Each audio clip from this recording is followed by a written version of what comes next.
മലയാള cinema രംഗത്തു നിന്നും ഒട്ടനവധി മികച്ച സൃഷ്ടികളുണ്ടായിട്ടും എന്തുകൊണ്ട് നമുക്ക് ഓസ്കാർ പോലുള്ള അവാർഡുകൾ കിട്ടുന്നില്ല എന്ന് ഒരിക്കലൊരു മാധ്യമപ്രവർത്തകൻ മമ്മൂട്ടിയോട് ചോദിച്ചു. അദ്ദേഹം വളരെ വ്യക്തമായി തന്നെ അതിന് ഉത്തരം നൽകുകയുണ്ടായി.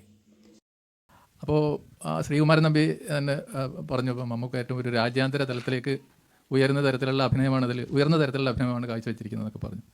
പക്ഷേ അങ്ങനെ പറയുമ്പോഴും നമ്മുടെ ചിത്രങ്ങൾ, നമ്മുടെ സിനിമകളൊന്നും ഒരു ഓസ്കാറിനോ അങ്ങനെയുള്ള മേഖലകളിലേക്ക് എത്തിപ്പെടുന്നില്ല. അപ്പോൾ എന്താണ് അതിൻ്റെ ഒരു തടസ്സം? എന്താണ്? ഓസ്കാർ തന്നെ. എന്നൊരു കാര്യം പറഞ്ഞില്ല, ഓസ്കാർ നമ്മൾ പറയുമ്പോൾ ഏത് പടങ്ങളാണ് ഓസ്കാറിന് മത്സരിക്കുന്നത് മനസ്സിലാക്കണം. ഓസ്കാർ കൂടുതലും ഇംഗ്ലീഷ് സ്പീക്കിംഗ് ഫിലിംസ് ഈ ന്യൂയോർക്ക് കൗണ്ടിയിലും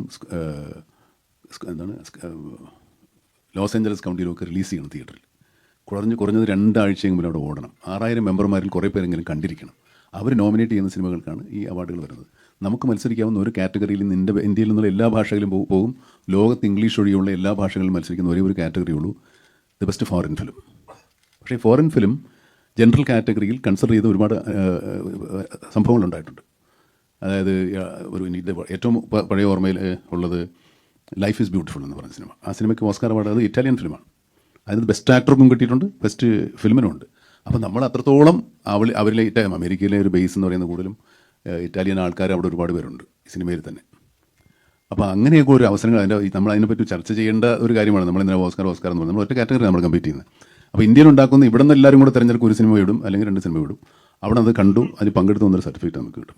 അതിനപ്പുറത്തേക്ക് ഈ സിനിമ ഈ 6000 മെമ്പർമാരിൽ കുറച്ച് പേരെങ്കിലും അക്കാഡമി മെമ്പേഴ്സ്, ഈ മറ്റേ മോഷൻ പിക്ചേഴ്സ് അക്കാഡമിയാണ് ഈ അവാർഡ് നടത്തുന്നത്. അങ്ങനെയൊക്കെ ഉള്ളൂ നമുക്ക് ഓസ്കാറിലെത്താൻ. അപ്പോൾ നമ്മുടെ കുഴപ്പമില്ല, ഓസ്കാറിൻ്റെ നിയമചട്ടങ്ങളിൽ നമ്മൾ പെടുന്നില്ല. പ്രേക്ഷകരെ സംബന്ധിച്ചിടത്തോളം ഈ സംവേദന തലത്തിൽ ഒരു വലിയ ഷിഫ്റ്റിംഗ് വേണ്ടി വരും. അപ്പോൾ അത് എങ്ങനെയാണ്? പ്രേക്ഷകനെല്ലാം കാണുന്നുണ്ടല്ലോ നമ്മുടെ സിനിമ. ഞാൻ അഭിനയിക്കുന്ന 2 സിനിമകളല്ലാതെ ഒരുപാട് പേര് അഭിനയിച്ച് ഒരുപാട് ഭാഷ സംസാരിക്കുന്ന ഒരുപാട് തരം സിനിമകൾ അവർ കാണുന്നുണ്ട്. അപ്പോൾ അത് വലിയ ബുദ്ധിമുട്ട് വരില്ല. അപ്പോൾ ഈസിലി ഷിഫ്റ്റ് ചെയ്യും അവർ.